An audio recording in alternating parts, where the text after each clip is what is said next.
What's up, Ragin Nation? How y'all doing? This is Alex here. You're watching the Ragin Ronin review, and I got a movie review for you guys. 2 nights ago, I saw Dead Man Down. It's a crime noir flick starring Colin Farrell, Noomi Rapace, and Terrence Howard, and it's directed by Swedish director Niels Arden-Oplev, who directed the original Swedish Millennium trilogy, you know, the dragon with the girl tattoo and the hornet who kicked the girl's nest. So you know that he's no stranger to that genre. This is his Hollywood directorial debut, and well, this movie in the trailer was marketed out to be an action movie. There was a lot of action in the trailer, but it's really not that in the movie. When you watch the actual movie, it really doesn't have a whole lot of action. There's some big action, but not a whole lot of it. This movie actually turned out to be a revenge flick. I didn't know that going into the movie. I really thought it was just Colin Farrell, who works for a gang of thugs, and then Noomi Rapace's character witnesses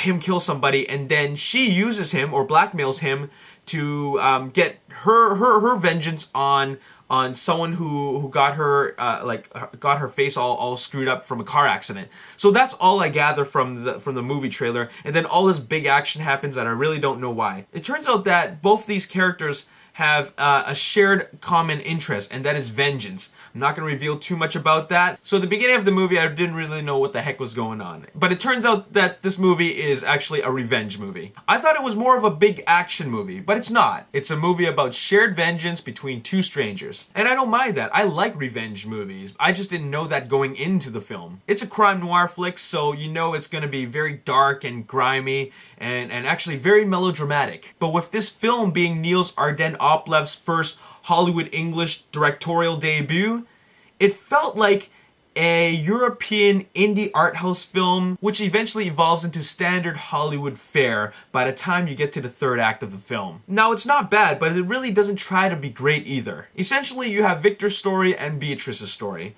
and I didn't find Victor's story very engaging at all. In fact, I got very lost in the first half, but Beatrice's story was a lot more interesting. But when we got to the halfway point of the film, that's when it started making sense, because they actually put out a full-on plot reveal. Another thing that I thought was significant about getting to the halfway point of the film was that Victor's story started getting more interesting and Beatrice's story started getting less significant. Now, with regards to the characters, I really didn't develop any liking to any of the characters, not for the antagonists or not for the protagonists. But then I started to like them when I started to see a relationship develop between the two. But once the relationship grew too fast, I started getting turned off. I felt that the relationship reached its peak.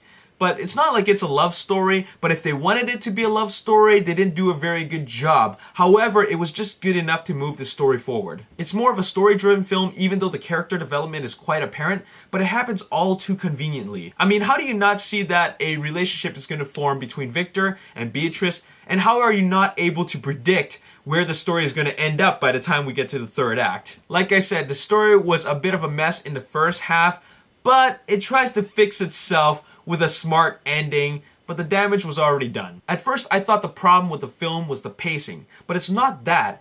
It's just that it's a crime noir film, and he's got that down pat. However, the storytelling structure is just really odd. It's melodramatic, but it doesn't really care that it is, and then later on, it picks up the pace for a full-on plot reveal at halfway point of the movie, and then it ends up with a very Hollywood-style ending. I think the director should stick to making films in Europe because too much Hollywood influence is really not that good for him. I enjoyed myself at the very least, but like I said, I was lost at the first half of the film, but once they did the full-on plot reveal, I just decided to sit back, relax, turn my brain off, and just be entertained. One thing that I liked about it was the cinematography. As I mentioned before earlier in this video, it's not a bad film. It just doesn't try to be great. It feels like a European indie art house film, which eventually evolves into standard Hollywood fare.